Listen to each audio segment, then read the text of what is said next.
안녕하십니까. 도쿄 아트 투어의 프리 도슨트를 맡은 장수란입니다. 저희가 갈 미술관이 한 7개 정도 되는데 이제 드디어 마지막 4강째 강의를 시작을 하도록 하겠습니다. 오늘은 얼추 시간이 좀 많이 잘 지켜지는 것 같으네요. 지난번처럼 한 번에 3시간은 안 하고 있습니다.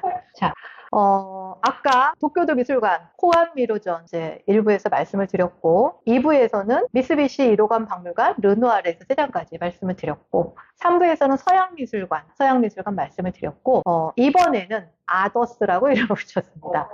조금 서운하겠지만 우리가 일본에서만 정말 볼 수 있는 작품들 될 거. 프로다 기념관, 그다음에 네즈 미술관, 오카모토 타로 미술관, 그다음에 국립 신미술관 이렇게 4개가 있는데요. 신미술관은 제가 설명을 잠깐 드렸던 것처럼 지금 별로 우리가 볼 만한 특별전이 없고 인테리어전 같은 그런 게 있어서 미술관의 어떤 형태나 이런 것들만 다음에 가시라고 설명을 드릴 거고 구로다 네즈 오카모토 타로 미술관 위주로 설명을 드리도록 하겠습니다. 자, 구로다 딱 보기에도 일본 분이신 것 같은 느낌이 딱 들죠. 내가 한국 분이다라고 생각을 해도 되겠지만 왠지 일본 분 같은 그런 느낌이 드는 분이십니다. 사무라이의 아들로 태어나셨다고 합니다. 10대부터 이분은 영어, 프랑스어 이런 것들을 공부를 하다가 프랑스로 법률 공부를 하러 떠나셨다고 해요. 그런데 갔더니 갑자기 미술이 너무 하고 싶고 근데 법률 공부하다가 이쪽으로 오신 분들이 파리의 그 인상파 작가들도 그렇고 너무나 그런 분들이 많으세요. 법과 이 미술은 굉장히 극과 극인 것 같은데 보통 법률은 집안의 강요에 의한데 미술은 자기가 하고 싶은 거. 이 사이에 그냥 따라갈 수도 있지만 이분은 이제 그림을 배우기 시작을 했습니다. 그러면서 이분이 일본의 그 서양화의 아버지라고 불리게 됩니다. 그리고 이제 요 미술관이 이제 만들어지게 되죠. 처음으로 도쿄대학의 서양학과가 만들어졌을 때 그때 이제 교수님으로 재직을 하셨고 굉장히 많은 제자들을 길러내셨죠. 우리나라가 처음에 서양 미술을 접할 때는 우리나라로 직접 들어오지 않았어요. 다 일본을 매개로 해서 들어왔게 됐고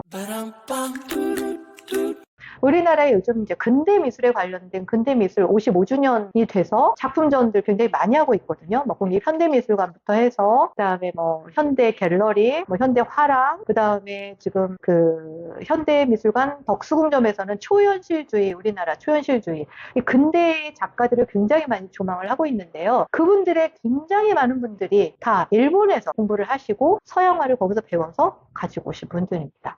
우리나라의 2호 그 서양 미술가라고 하면 우리가 보통 고이동 작가를 말씀을 드리거든요. 그 다음에 유명한 작가 나혜석 작가, 김관우 작가님은 제가 개인적으로 잘 모르겠습니다. 고이동 작가님이랑 이런 분들이 다 구로다 세이키의 그 제자이셨습니다. 도쿄대를 다녔던 거죠. 그래서 그런 영향들이 있었고 파리에 있다가 유학을 한 다음에 이제 일본으로 돌아왔을 때 자기들만의 어떤 신파, 그러니까 예전 미술은 부파다 이렇게 해서 신파로 새로 등극을 하게 됩니다. 그래서 서양 미술을 배운 사람들이 이렇게 똘똘 뭉쳐가지고 새로운 미술을 만들고 그 사조를 또 이렇게 사람들에게 전달하는 그런 역할을 했던 작가님이십니다.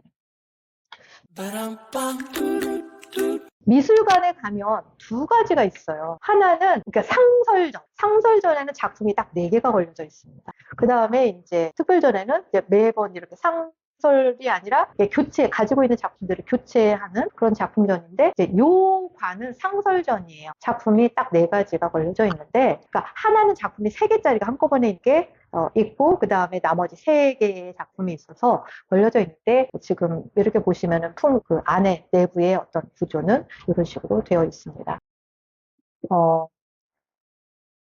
자, 저희가 먼저 봐야 될 작품 지감정이라는 작품입니다. 이 작품이 처음에 나왔을 때 이름은 지감정이 아니었어요. 뭐라 그러지? 나체의 숫자? 뭐 이런 그 이름으로 되어 있었는데 조금 없어 보이잖아요. 그래서 지감정이라는 굉장히 그런 약간 뭔가 한문스러운 면서 뭔가 좀 지적인 그런 이미지의 그런 작품으로 이렇게 저기를 했고, 이 작품의 여성의 습작, 여인의 습작이었어요. 그래가지고 전시누드를 했는데, 이 작품은 지금 이제 이게 세 명의 여인들이 있잖아요. 삼존불을 형상화한 거라고 합니다. 그러니까 제가 생각하기에는 해석을 어떻게 하는지에 따라서 우리는 굉장히 고급스럽게도 만들 수 있고 저급스럽게도 만들 수 있는데, 이 작품은 그런 삼존불을 형상을 한 거였고, 그 누드 자체는 굉장히 서양화하잖아요. 근데 배경이라든지 이런 거는 금색이라든지 이런 것들을 사용해서 굉장히 그리고 어떻게 보면 병풍 같은 그런 게 따로따로 이렇게 되어 있긴 하지만 병풍 같은 그런 느낌을 받고 굉장히 동양적인 거하고 이렇게 접목이 된 그런 작품이라고 합니다. 이 작품은 1900년에 파리 국제 박람회 출품을 해가지고 은상을 수여한 작품이기도 합니다. 아까 말씀드렸던 것처럼 일본에서 당시에는 이 박람회에다가 뭔가를 출품하기 위해서 유명한 작가들 다 모아가지고 엄청난 지원을 해줬대. 최고로 만들어. 최고로 내야. 그래서 그때 일본 작가들 작품들이 굉장히 많이 거기서 상도 타고 또 유명해지기도 했고 했다고 그래요. 그래서 이 작품도 저는 이 작품 굉장히 기대하고 있는데 보면은 굉장히 크기도 크고 굉장히 멋있을 것 같습니다. 기대하는 작품입니다. 자, 그리고 이제 두 개의 작품이 이제 있는데요. 독서라는 이 작품은 이제 이 작가가 파리에 있을 때 여자친구, 같이 있었던 여자친구의 모습을 그렸는데, 우리가 아까 인상파들이 외부에 나가서 외부에 있는 빛을 그린 그런 작품의 경향을 외광파라고 얘기를 합니다. 근데 이 작가도 외광파의 어떤 영향을 받아서 작품의 그런 빛이 굉장히 중요하게 되어 있는데요. 이 작품도 마찬가지로 유학 시절에 사귀었던 마리아라는 여인을 해서 2층 집에서 이렇게 햇볕이 들어오고 한쪽에서 이렇게 빛이 들어오는 방향도 볼 수 있고 얼굴에서 그 표정도 읽을 수 있고 굉장히 집중해서 이렇게 책을 읽고 있는 아름다운 모습을 그렸고, 여기까지만 보면 서양 사람이 그렸다고 해도 괜찮을 테지만 딱 일본 작가가 그렸다는 걸 표시하기 위해서 여기다 사인을 딱 한자로 일본말로 한 작품입니다. 이 작품도 뭐 이제 일본에서 개최된 그런 미술 작품전에서 이렇게 상을 탄 작품이라고 하는데요. 실제로 가서 보면 지금 여기서 굉장히 색깔이 선명한데 실제로 보면은 색깔이 좀 많이 발해 있다고 해요. 그래서 갔을 때 어떤 상태일지 좀 궁금합니다. 이거는 사실 조금 보정이 된 그런 인터넷에 나온 그런 사진인 것 같고요. 이제 오른쪽에 있는 작품은 마이코라는 작품인데요. 마이코라는 작품은 이제 일본의 아주 중요 문화재에 들어가 있다고 해요. 파리에서 일본으로 돌아왔을 때 교토를 여행을 했다고 해요. 거기에서 만난 뭐라 그러지? 수습? 네. 수습? 게이샤. 네. 게이샤를 그린 작품이라고 그러고 이 여인을 여러 번 그렸다고 해요. 여러 번 그렸고 어떤 옷이라든지 이런 선명하게 이런 그 서양식으로 얼굴을 그려냈고 그런 빛이라든지 이런 거에서 얼굴에서 이렇게 받는 느낌이라든지 이런 외광파의 느낌들이 많이 살아났지만 소재는 동양적인 이 작품이 있어서 상설전이기 때문에 가장 중요한 작품들 지금 4점을 해놓은 거기 때문에 저희가 가서 이 특별점만 봐도 감동스러울 것 같은 그런 생각이 듭니다. 눈이 어깨가 이러는데요. 키워질까지. 그렇죠. 그리고 게이샤의 이 옷 하나하나가 수천만 원, 네, 수백만 원, 수천만 원이고, 게이샤의 추억이라는 영화에서도 보면 전시를 겪고 얘네들이 이제 그 미국 사람을 유혹을 해서 뭔가 원하는 걸 얻으려고 할 때 뭐가 없냐면 이게 없는 거예요. 이 일본 복장이, 게이샤 복장이, 기모노가. 근데 이제 일반 기모노도 하고 게이샤의 기모노는 또 어느 비단과 어마어마하게 비싼 그런 문양들이 다 수가 놓여져 있어야 되기 때문에 그거가 없어가지고 게이샤 엄마한테 가서 이제 한 점이 이제 굉장히 고급스럽게 막 그 와중에서도 이렇게 간직했던 거를 빌려가지고 얘가 가서 그 서양 남자를 유혹을 하려고 했던 그런 이야기가 나오거든요. 그러니까 그만큼 비싼 옷이기도 하고 뭐 화려한 거는 뭐 둘째치고 뭐 비단이고 일단은 이 안에 수들이 다 놓여져 있잖아요. 그래서 쉽지 않은 화사하고 그런 작품 맞습니다. 자, 그 다음에 좀 유명한 작품이 호반이라는 작품이 일본의 교과서에도 소개되는 작품인데요. 작가가 이제 일본에 와서 결혼을 한 아내의 모습입니다. 네, 이 아내의 모습을 외부에서 그렸는데 서양식으로 그렸습니다. 그리고 이제 외광파들이 주로 많이 사용했던 색깔들이 보라색을 굉장히 많이 사용을 했다고 해요. 보라색에 흰색이나 이런 것들을 섞어서 표현을 했는데 여기에서 보이면은 우리가 보기에는 그냥 보라색이 어딨어 이렇게 생각을 할 텐데 녹색과 보라색 이런 것들을 많이 섞어가지고 보라색이 은은하게 이런 데에도 이렇게 펼쳐지게 그래서 외광파의 그런 느낌들이 많이 살아나는 작품이라고 하더라고요. 그래서 일본 여성이지만 굉장히 세련된 그런 어떤 서양인이 지을 법한 표정과 그런 풍경과 일본의 전통적인 방식에서는 볼 수 없었던 그런 배경의 사진을 그려놨다고 해요. 그리고 이제 이 부채를 이렇게 들고 있잖아요. 그리고 이제 이 작품은 앞에서 봤던 작품들하고는 다르게 채도가 좀 굉장히 낮잖아요. 그래서 서양 기법으로 그렸지만 채도를 낮춰서 동양스러운 느낌이 충분히 이렇게 우러나도록 그린 작품이라고 합니다. 이 작품의 영향을 받은 것 같은 우리나라 작가의 작품이 있어요. 이거는 그냥 참고로 우리나라의 최초의 서양 작가 고이동 작가의 작품인데요. 아까 이 작가님으로부터 사사한 그 우리나라의 작가님이시잖아요. 근데 이제 와서 우리나라에서 실질적으로는 많은 역할을 하시지는 못했어요. 이제 일제 막 시대에 너무 핍박당하고 막 이럴 때 계속해서 뭔가 작품 활동을 하고 뭔가를 했었어야 되는데 너무 찌그러져 있는 바람에 처음 최초의 서양 화가임에도 불구하고 영향을 주지 못하고 그냥 사라진 그런 작가님이시긴 한데 파격적이었지 않겠어요? 이거 뭐라 그러지? 마고자라고 하나요? 요거의 가슴을 다 풀어헤치고 이 부채를 들고 있는 이 모습이 해석하시는 분들은 아마 이거 호반에 자기 스승의 작품에서 조금 영감을 받아서 가져온 구도 아니냐 약간 그러한 썰이 있습니다. 그래서 보시면 이제 그런 것들이 있을 수 있고요. 요거는 이제 상설관을 나오면은 이제 일반관에서 볼 수 있는 것들이고 요 안에 가면은 뭐 이런 붉은 모자를 쓴 자화상이랬지. 그다음에 여기서 보면은 막 그 물감에 막 질감이 느껴지는 그런 것들을 시도하셨던 것들을 볼 수가 있습니다. 또 아까 말했던 그 여자친구의 모습, 마리아의 모습도 이렇게 볼 수가 있고 서양에서 미술을 배워왔지만 그 대상은 일본 사람들을 많이 그렸기 때문에 일본 전통적인 기모노의 어떤 전통 복장이라든지 이런 것들을 많이 볼 수가 있습니다. 이 당시만 해도 일본은 굉장히 서양 옷을 입고 있는 사람들이 많이 있었을 테지만 그런 작품들보다는 기모노를 입고 있는 그런 작품들을 더 많이 그린 것 같아요. 실질적으로 작품들을 살펴본 결과. 또 이런 서양식의 작품들도 좀 남아있지만 특히 이제 이런 것들을 보면 원피스를 입고 있지만 일본 사람이고 이렇게 보면은 동양스러운 게 딱 느껴지죠. 그리고 이제 이 작품도 보시면 애틋하죠. 이제 기모노를 입고 있는데 그런 거죠. 게이샤인데 누군가 하룻밤 같이 지낸 손님 떠남이 아쉽고 그냥 손님은 아니었겠죠. 옛날에 게이샤지만 자기 애인이 다 있었고 사랑했던 사람들이 있었고 떠나기 싫어하는 그 순간의 찰나 남자는 보이지 않지만 어떤 여성을 통해서 이렇게 보여지는 그런 것들이 보여지는 거고 여기 보시면 이제 그런 어떤 풍속들이 나타나 있는 이런 작품들이 있습니다.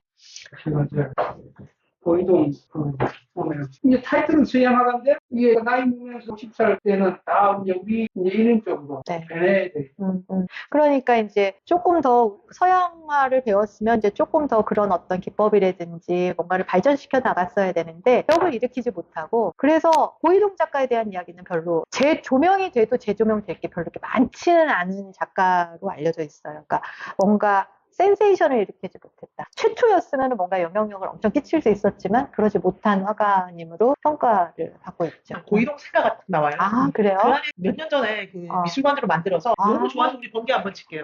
가고 싶어요. 장소란 도스트님의 소란스럽고 굉장히 성실한 면이 이건데 그냥 부르다가 보여줬으면 끝인데 굳이 또 어디서 고이동하고 찾아와서 그림까지 보여주셨잖아요. 이 사람 끝으로 가시고 왜 이랬을까? 근데 이제 이걸 보니까 이해가 돼요. 이 양반이 그 일제 시대에 같이 놀아는 사람이 누구냐면은 뭐 오세창 이런 사람들하고 우리 거를 갖다가 지키려고 하는 필라다 보니까 그래서 결국에는 이제 조금 현대에서 많이 조망받지 못하는 그런 작가 중에 한 명입니다. 레즈 미술관 가보도록 하겠습니다. 저는 이제 가보지 않은 입장으로서는 명상하러 가는 듯한 그런 느낌이 들고 가장 고요하게 걷고 싶은 그런 미술관 중에 한 곳입니다.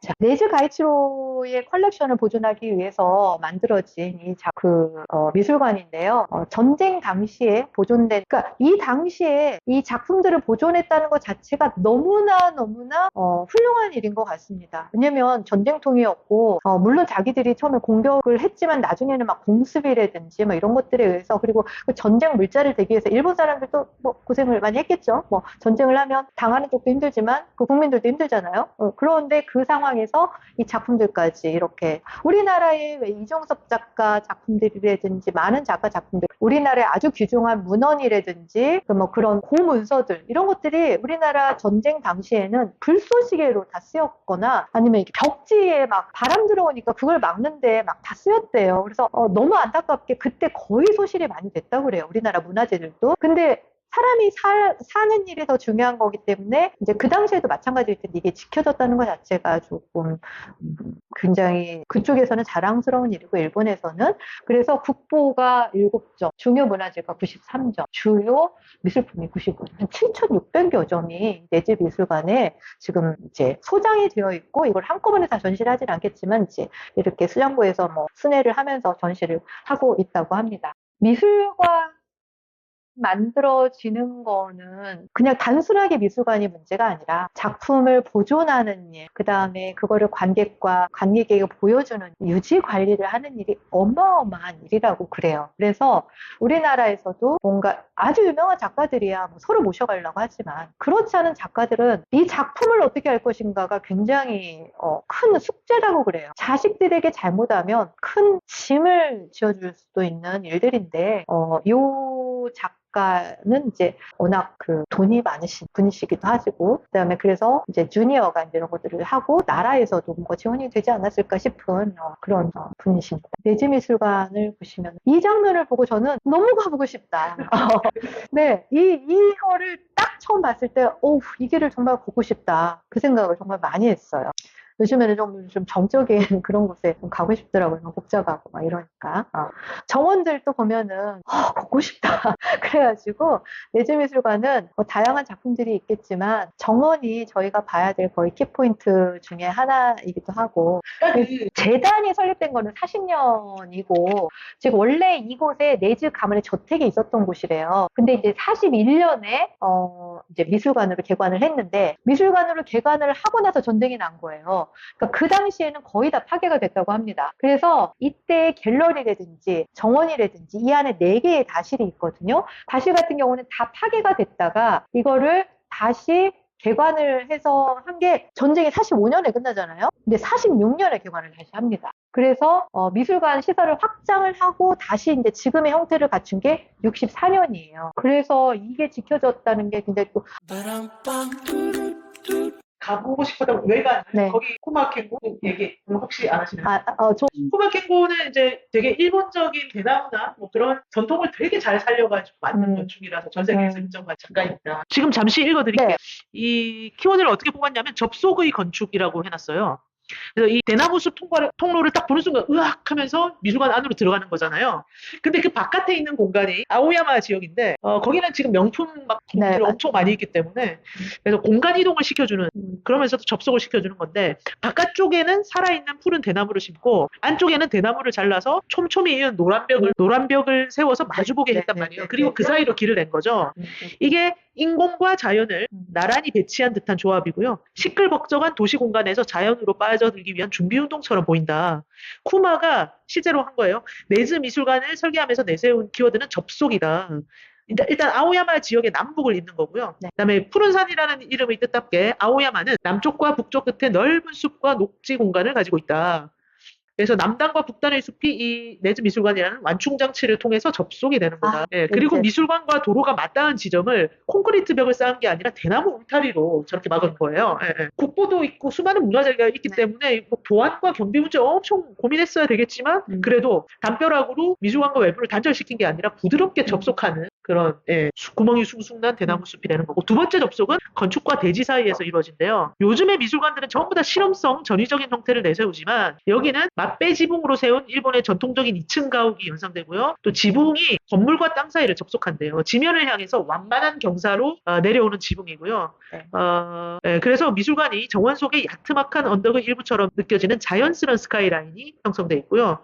미술관 내부 홀에는 경사진 천장 아래에 간다라와 중국의 불상 조각이 진열돼 있고 그 뒤에는 전면 유리벽 너머로 녹색의 정원이 펼쳐져서 미술품과 정원이 하나의 체험으로 공존한다. 그래서 엄청 아름답게 말을 잘 풀어놨어요. 여기 사진, 엄청 디테일하게 나오니까 나중에 한번 보세요. 네. 그런 것들이 있다고 합니다. 네. 읽어주시니까 기억이 다 납니다.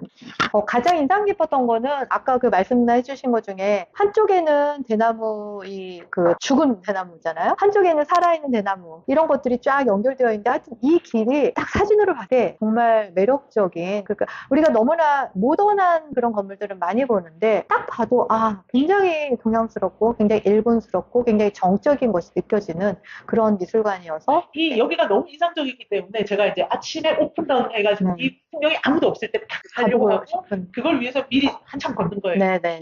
이렇게 썰었죠. 네. 그래서 여기는 정원을 보러 가시는 겁니다.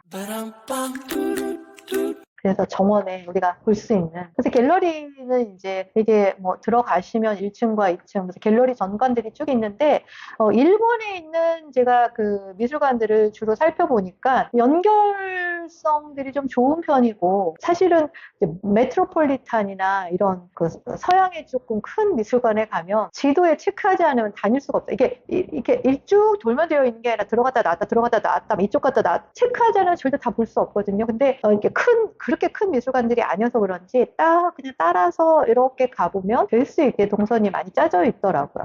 이런 식으로 되어 있고, 이제 저의 관심사는 이제 정원이었어요. 그래가지고 같이 홈페이지에서 정원을 같이 한번 좀 보려고. 여기 보니까 카메라가 다 붙어 있더라고요. 그래가지고, 네, 다실이 지금 ABCD는 다실입니다. 근데 여기는 이제 미리 이제 예약을 하면 차분하게 앉아서 다도를 좀 하실 수 있는 그런 곳이고, 저희는 시간이 없기 때문에 정원은 저희가 둘러보실 거죠. 정원이 좀 키포인트이신 것 같고요. 여기 보시면 이제 카메라 있는 쪽들만 한번 둘러보도록 하겠습니다. 조금 인터넷이 느리긴 한데, 네. 요러한 것도 있고, 들어오시면, 아까 여기서부터 보시는 거죠. 이렇게 쫙 들어오면, 이렇게 3D나 뭐 이런 걸로 쫙 한번 해놨으면 좋겠는데. 그다음에 여기가 우리가 요런 정말 일본스러운 V-shaped 스톤보트라고 되어 있고 초승달 모양의 그런 모양들이 있고, 그쵸. 여기가 이거 카페인가 봐요. 아까 차 표시가 되어 있는데 여기서 차 한잔 할 수 있으면 너무 좋을 것 같고요. 여기 예약이라는 말은 없어요. 여기는 다도하는 데가 아니기 때문에 예약은 안 해도 되고요. 여기 A, B, C, D. 하는 사람들이 네. 제일 먼저 가서 A, B, C, D 여기는 예약을 하셔야 돼요. 이렇게 이런 집들이 있어요. 그래서 여기는 예약을 하셔서 다도를 하실 수가 있고, 근데 다 4개가 다 달라요. 차실이 아주 정원을 너무 정성 들여서 만들어 놔가지고 걷다 보면 여기서 자동으로 그냥 명상이 될 것 같은 너무 아름답지 않습니까? 여기가 완전한 일본식보다 안에 이렇게 정원 안에 전통 가옥을 통해서 이렇게 되어 있고, 정원에 이런 수목이라든지, 사실은 이런 정원에서 가장 중요한 건 어떤 식으로 조합으로 식재를 하고 어떤 그 디자인이 서양식하고 동양식하고는 굉장히 많이 다른 것 같아요. 서양식은 대로변에 조금 약간 이런 것들이 주로 많이 되어 있다면, 동양의 특히 일본의 이제 이런 데를 보면은 아기자기하게 이게 뭔가 가꾼 것들이 좀 많이 드러나는, 한국의 정원들은 굉장히 소박하면서도 쭉 자연을 그대로 끌어들여온 정원이란. 근데 중간중간에 이렇게 전통 가옥들이나 이런 이제 오래된 불상들 이런 것들이 같이, 그리고 지금 우리가 갈 때가 약간 그 우기가 될 수도 있거든요. 비가 와주면 더욱더 운치가 있을 것 같은. 비 온다고. 네. 우리 때 24도에서 32도 사이고. 네. 비가 오락가락 할 수 있기 때문에 만약에 여기 갔을 때 비가 와도 나쁘지 않을 것 같은 그런 풍경이에요. 그래서 저는 비가 와도 좋겠다. 어쨌든 이래서 보시면 정원과 그 다음에 이 아까 말씀하셨던 접속, 자연과 건물을 접속해 놓고 그 다음에 인위적인 것과 자연스러운 것을 접속해 놓은 이 미술관에 가셔서 우리가 좀 이제 같이 걸어보면 참 좋겠다. 이거 물이에요. 호수예요. 네. 네, 나간 부분도 있고. 요렇게 저희가 둘러볼 예정입니다. 가시죠. 자, 이렇게 해서 불러봤고, 자, 여기에 또 우리가 그냥 정원만 보고 가면 아쉽지 않겠습니까? 여기 이제 주목해야 될 작품이 한 두세 개. 제가 제 관점에서. 이 작품은 이제 일본의 그런 어떤 작품들을 보면 주로 6폭짜리 병풍에 그린 작품들이 굉장히 많습니다. 우리나라 작품하고 병풍하고 조금 다른 점은 이제 물론 우리나라 작품에도 그런 점들이 있지만 일본의 작품은 6폭이긴 하지만 하나의 그림이 이렇게 그려져 있습니다. 대부분 한쪽 나뉘어져 있지가 않아요. 우리나라는 각각의 디자인을 해서 디자인이 다 하나씩 되어 있는 것들이 많아요, 보면. 근데 일본의 작품들은 보면 그냥 한 폭의 그림을 6폭짜리 병풍에 그렸다. 그리고 금색을 굉장히 좋아한다. 레커 이렇게 칠한 어떤 뭐 상자라든지 이런 것들 보면 금색이 굉장히 많아요. 근데 이 작품도 보면은 제목이 이제 캐말이라고 하는 얘네 전통 축구 같은 그런 거를 하는 모습인데요. 네. 전통 축구 같은 걸 하는 모습인데 옛날 복장을 하고 이렇게 꽃이 피어 있는 정원에서 이제 이 축구를 하고 있는 이런 모습입니다. 그래서 이 작품도 보면은 재미있을 것 같고 금색 칠해져 있는 이런 부분들이라든지 색감들 굉장히 화사하게 사용한 우리나라에서 볼 수 없는 약간 그런 그 일본스러운 벽화라는 것을 볼 수가 있고요. 제가 보고 싶은 작품은 바로 요 오가타 고린이라는 작가가 굉장히 또 유명하신 분이거든요. 요 분은 예전에 이렇게 두 파가 있었대요. 예전에는 이런 파에 소속이 돼서 파싸움도 좀 하고 이쪽 파는 딱 그림만 봐도 어느 쪽에서 사사받은 화풍이구나 이런 거를 알 수 있는 그런 파들이 있었다고 그래요. 그래서 요 코린이라는 사람은 린 화파라고 해요. 린 화파에 소속이 돼가지고 그거를 굉장히 발전을 시켰는데 요 작품은 딱 보시면 색깔이 딱 세 가지거든요. 하나는 황금색, 그 다음에 하나는 초록색, 하나는 파란색. 딱 이 작품으로 굉장히 평면적이지만 입체감이 느껴질 수 있고, 근데 단순해 보이지만 되게 감동을 주는 그런 작품이라고 한다고 한 게 아니라 제가 봐도 좀, 너무 멋있어. 너무 모던한, 그 옛날 작품인데 모던한 그런 작품이고요. 국보로 지정이 되어 있습니다. 이거에는 두 가지 버전이 있어요. 이 바로 옆에 또 같이 지금 전시되어 있는지 모르겠지만 6폭짜리가 더 있습니다. 그래서 그 작품은 얘는 조금 약간 일자로 되어 있잖아요. 근데 그 작품은 약간 비스듬하게 이렇게 되어 있어요. 그래서 똑같은 화풍인데 똑같은 그 뭐 창포가 있는데 창포에 거기는 조금 대각선으로 이렇게 변형을 주어서 이 작품이 12폭이 같이 붙어져 있으면 너무나 아름다운 그런 북꽃 형태가 되어 있고요. 아주 단순하지만 아주 아름답고 평면적이면서 감동을 주는 그런 작품이라고 그래요. 원래는 이 작품은 어떤 시에서 나온 어떤 풍경이 있다고 그래요. 그래서 다리도 하나 나와야 되고 밑에 물도 보여야 되고 다리에 사람이 한 명이 원래 그 시에는 이제 있는데 이 작품은 그걸 다 깡그리 없애고 오로지 이 창포만을 그려서 그 작품을 보여준 그런 하나의 예라고 합니다. 그래서 저는 이 작품은 옛날부터 좀 보고 싶었는데 이번에 가서 볼 거를 좀 기대하고 있는 작품이고요. 작품들에는 이제 이런 것들이 그리고 또 하나 이제 봐야 될 작품들은 이제 이게 나치라고 하나요? 이 작품이 또 국보로 지정이 되어 있는 작품이라고 해요. 근데 이 작품이 왜 중요하냐면 여기도 그 금색으로 막 칠을 했고 이번에 정선 그 작품들도 보면 이런 폭포들이 굉장히 많이 표현이 되어 있잖아요. 근데 이 작품도 어떤 그 송나라 시대의 그런 영향들을 받아서 그대로 많이 그때의 그 원형들이 많이 살아있는 그런 작품들이라고 해요. 그래서 이제 우리가 아주 옛날 작품들을 해석을 정확하게 알지 못하고 해서 제가 말씀을 드리기는 조금 어렵지만 이 작품도 저희가 봐야 되는 작품 중에 하나이니까 가서 보시면 될 것 같고요. 여기도 제가 이제 여기는 일본에 대한 문화나 워낙 고작품들이 많아서 이걸 해설을 해드리기는 어렵고 이제 어떤 작품들이 좀 나오는지만 간단하게 그 카테고리만 보면 될 것 같습니다. 그래서 캘리그래피 이제 서화 같은 것들 볼 수 있고 저희가 관심을 가져하는 그런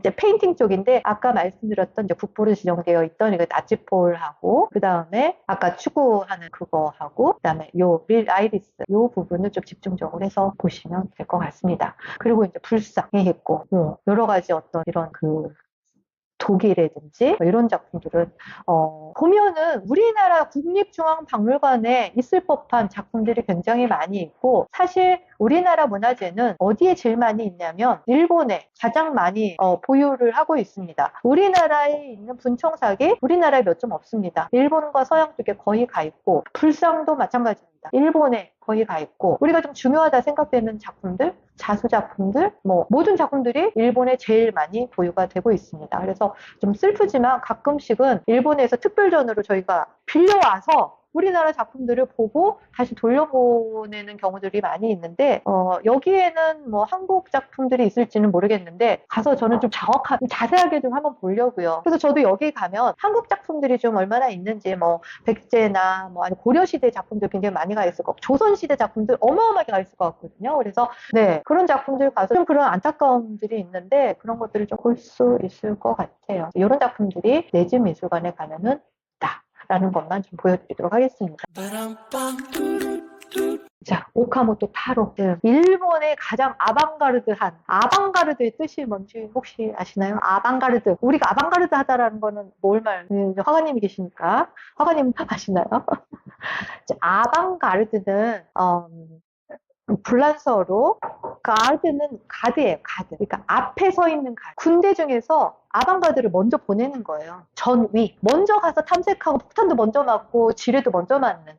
그러니까 가장 앞서서 뭔가를 세파를 맞는 그 전위 부대라고 하잖아요. 그게 아방가르드라는 표현입니다. 그래서 가장 일본에서 전위적인 예술을 했던 그런 분이고요. 타로의 말 중에 자기의 직업은 인간이라고 말을 했대요. 직업이 인간이야. 그리고 예술은 폭발이고 예술은 주술이고, 그러니까 잔잔하고 뭔가 아무것도 뭔가 사람에게 막 커다란 화들짝한 뭔가를 줄 수 없으면 예술이 아니다라고 생각했던 사람이고, 타로의 미학은 예술은 품위이고 자유이고 뭔가 자부심이어야 된다라고 얘기를 했다고 그래요. 얼굴을 딱 보시면 굉장히 전라도 말로는 아그똥하다고 하거든요. 아그똥하다는 말은 뭐냐면 뭔가 좀 반항심도 많고 뭔가 좀 어떻게 새로운 걸 뭔가를 해볼까 약간 그런 눈빛을 가지고 있는 그런 부분인 것 같습니다. 그런 분인 것 같습니다. 좀 유명하다 하신 분들은 다 파리 있지 않습니까? 지금이야 뉴욕으로 가지만 이 당시에는 다 뭔가 미술을 하려면 파리. 근데 이분은 미술을 공부하러 간 게 아니고 철학을 공부하시다가 박물관에 가셔가지고 또 민족학과로 전향을 하시면서 굉장히 민족적인 어떤 그런 여러 가지 민속 이런 것들에 빠져드셨다고 합니다. 그래서 이제 그런 주제로 그림을 그리기도 하고 뭐 이런 분이기도 하고요. 막스 에르스트가 또 초대를 해가지고 그런 어떤 추상 뭐 이런 쪽에서도 활동을 좀 하셨던 분이시기도 하고, 뭐 여러 가지 활동, 아마 그 당시에 있었던 사조의 별로 다 관여를 하셨던 분 중에 한 분이 오카모토 타로이시라고 합니다. 그리고 초자연적인 부분들에 관심이 많아서 또 비밀 결사단에 또 들어가셔가지고 뭐 있잖아요. 막 우주를 막 이렇게 막 길을 끌어들이고 이런 비밀스러운 그런 클럽에서도 활동을 하셨던, 그래서 20세기 미술에 있어서는 거의 뭐 모든 경험들을 다 하셨던 그런 분이 바로 오카모토 타로 작가이라고 하십니다. 자, 지금 저희가 가게 될 미술관은 그냥 미술관이 아니라 이 작가가 생전에 아틀리에로 사용하셨던 부분이고, 또 2층짜리 건물인데 한쪽에서는 생활도 하셨던 곳이어가지고 이게 아내분이 직접 이제 그쪽을 자기 남편의 어떤 그런 것들을 하면서 작품들도 좀 선정해서 이렇게 놓고 했고, 정원에는 정말 아무것도 꾸며지지 않은 자연 그대로를 해놓고 작품만 몇 개 세워놨는데 젊은이들이 그렇게 좋아한다고 합니다. 왜냐하면 도심 안에 그렇게 내추럴한 정원과 또 이런 아이 같은 그런 천진한 작품들, 이런 작품들이 있는 이런 것들이 있어서 인스타각이라고 해서, 또 인스타각이 어떤지 정원도 좀 궁금하기도 하고 좀 재밌는 그런 미술관일 것 같습니다. 그렇죠? 앞에서 보시면은 이제 이렇게 뭐가 특별하게 막 꾸며진 게 아니라 야자수 막 이렇게 있고, 그 사이사이에 키치하다고 표현하면 좀 안 되겠지만 타로님의 작품들이 여기에 쭉 있고, 디자인이 특별하게 정원 디자인이 없어요. 아까처럼 내지미술관처럼 아주 정교하게 꾸며진 그런 게 아니라, 왜냐면 이 미술관 자체가 막 어떤 미술관으로 해야지 하고 꾸며진 게 아니라 살던 아틀리에라 공간이랑 생활 공간을 그대로 개조한 거기 때문에 그렇다고 합니다. 여기는 사람들이 재미로도 가고 아이도 갈 수 있고 어른도 갈 수 있고 그래서 좀 장벽이 굉장히 낮은 그런 미술관 중에 하나라고 합니다.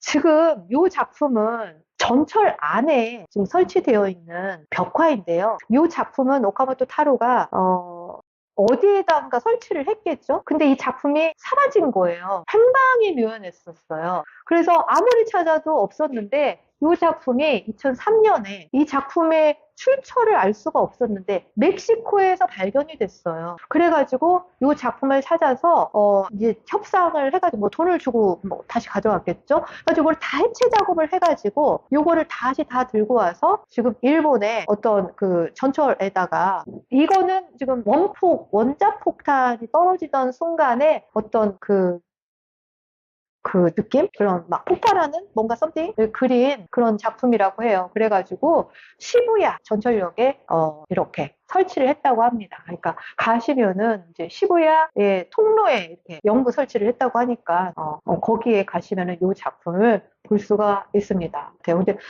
아까 멕시코스럽다고 했는데 일부를 보면은 아까 후안미루의 어떤 그런 뭔가 막 그 색감이라든지 이런 그 새처럼 보이는 막 이런 것들도 있고 그런 것들을 많이 좀 보이는 것 같아요. 그래서 일반 공개를 처음에 이제 수리 기간을 2006년에 수리를 3년 동안 거쳐서 하고 그다음에 공개를 했는데 50일 동안 처음에는 이제 단기로 해서 이렇게 오픈을 했었나 봐요. 200만 명이 왔다고 합니다. 그러니까 그만큼 얼마나 인기몰이를 했었는지 또 매스컴에서 또 엄청나게 또 이제 사라졌다가 멕시코에서 가져온 작품이 얼마나 스토리텔링하기가 좋은 작품이기도 하고 또 그래서 만들어진 작품입니다.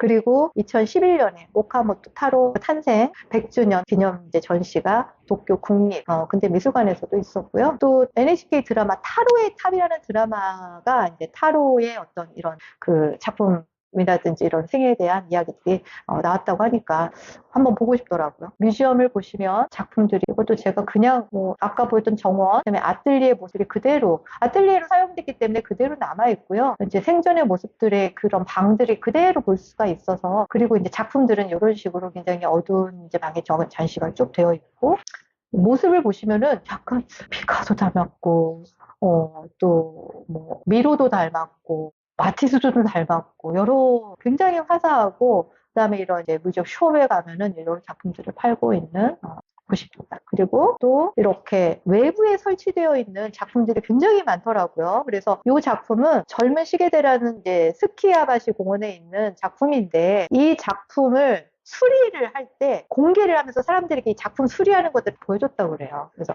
그것 자체도 하나의 퍼포먼스가 되는 정도로 사람들이 좋아하는 그런 작가 중에 한 사람이라고 합니다. 그래서 저희가 가서 보시면 이제 이런 것들을 이렇게 보실 수가 있겠죠. 자, 이제 하나 남았습니다. 국립신미술관은 아까 말씀드렸던 것처럼 특별전 위주로 돌아가는 상설전이 하나도 없는 자기 작품이 없는 대관식 시스템입니다. 보시면 너무나 아름다운 아트월이 보이시죠? 이렇게 보시면 구로카와 기쇼 라는 건축가가 숲속의 미술관이라는 컨셉으로 설계한 작품입니다. 근데 교토대학 건축학과 학사를 하셨다고 해요. 그래서 그 다음에 교토를 학사를 하신 다음에 도쿄대학으로 진학을 해서 이제 건축을 배우셨다고 하는데 이 작품으로 일본 건축학회상, 일본 예술 아카데미상, 프랑스 문화부 장관상 등 여러 가지 수상 경력을 보여주는 굉장히 좀 뛰어난 작가이신 것 같아요. 그러니까 서양 미술들을 굉장히 많이 접했고 뭐 그런 것들을 많이 보고 배우고 했기 때문에 그렇기도 하고 건축이라는 거는 내가 배웠다고 해서 할 수 있는 게 아니라 그만큼 많은 자본이 들어가야지 가능한 거이지 않습니까? 서울에 있는 이런 멋진 작품들도 결국에는 자본이 들어가지 않으면 아무리 건축가 혼자 잘났다고 해서 만들어질 수가 없는데 때 우리가 뉴욕을 전 세계적인 도시로 만든 거는 바로 그 자본이지 않습니까? 뉴욕에 가시면 정말 아름다운 건축물과 역사적인 건축물들이 많거든요. 설명해줄 건축 여행을 하셔도 될 만큼 정말 많은 건축물들이 있습니다. 그 이유는 자본에 있다고 생각을 하거든요. 근데 저희도 이제 조금 이렇게 이런 자본들이 좀 많이 늘어나가면 우리나라도 예전에 비하면 아파트도 많이 변했고 건축물도 조금씩 좋은 건축물들이 많이 생겨나지 않을까 하는 기대를 해보는데 너무 서울에 물려져 있는 게 조금 안타깝긴 하지만 뭐 제주도나 이런 데 가보면 이번에 경주에 유현준 교수님이 디자인한 미술관이 새로 오픈을 했는데 거기 정말 가보고 싶더라고요. 그래서 그런 미술관이나 작품들이 하나씩 조금 더 늘었으면 좋겠고 얼마 전에 제가 신안군에 갔다 왔는데 신안군에 섬들이 굉장히 많이 있잖아요. 근데 프로젝트 중에 하나가 섬 하나당 미술관 하나를 지금 만들고 있다고 합니다. 그래서 제가 갔었던 곳에서는 도초도에 갔을 때는 거기에 덴마크의 어떤 대지미술가가 하나 작품 이렇게 전시를 했는데 그게 800억인가 들여서 세운 작품이래요. 그런 작품이 그 조그만 섬에 들어올 정도로 좀 우리나라는 조금 변하고 있는 거 아닌가라는 생각이 들고요. 여기에서 이제 시미술관에서 유명한 거는 바로 글라스 이 커튼 월입니다. 마치 커튼처럼 흘러내리는 이 글라스 월이 굉장히 멋지게 펼쳐져 있고요. 안에 들어가면 역삼각형의 여기는 미술관에 가지 않아도 식당은 이용이 가능하고요. 멀리서 보면 정말 랜드마크가 될 수 있을 것 같은 미슐랭 그 식당이 네, 여기에 있다고 알고 있습니다. 아, 전시회 보실 거예요? 네, 스파테르반 그 로에라고 아마 독일에서 보셨을 거예요. 네, 그 되게 유명한 건축에서 혁신을 일으킨 그리고 가구도 만들었던 그 사람이 만든 건축들을 방 몇 개를 재현해놨고요. 네, 방을 재현해놨어요. 이제 재현을 이렇게 딱 해놨더라고요. 리빙룸 같은 거랑. 그래서 되게 근사하고, 가구가 사고 싶어질 것 같은 그런 곳이었고, 안에 가면 그동안 이제 있었던 그런 전시들을 쭉 보면, 저는 이제 파리에 가면, 입생누랑 파운데이션에 가면, 정말 그 초창기부터 그 룸까지, 입생누랑 있었던 룸까지 다 가서 봤는데, 그것도 전시에 나와요. 어쨌든 이런 전시들이 연중. 근데 자주 바뀌지는 않는 것 같고요. 이게 뭐 몇 개월에 한 번씩 단위로 바뀌는 것 같습니다. 그래서 지금 저희가 가려고 하는 박물관에 컵라면 박물관을 제외하고는 제가 다 한번 훑어드렸습니다. 그래서 가장 중요한 거는 아까 앞에서 설명드렸던 서양 미술이 있는 세계관을 제가 좀 집중적으로 설명을 해드렸고요. 나머지 이제 그 동양 미술관, 그러니까 일본에만 있는 그런 미술 작품들에 대해서는 저도 좀 공부를 한 다음에 언젠가 한번 여러분들에게 다시 소개할 수 있는 기회가 되기를 바라겠습니다. 고생 많으셨습니다. 갔다 와서 우리 컨텐츠 찍으셔야죠.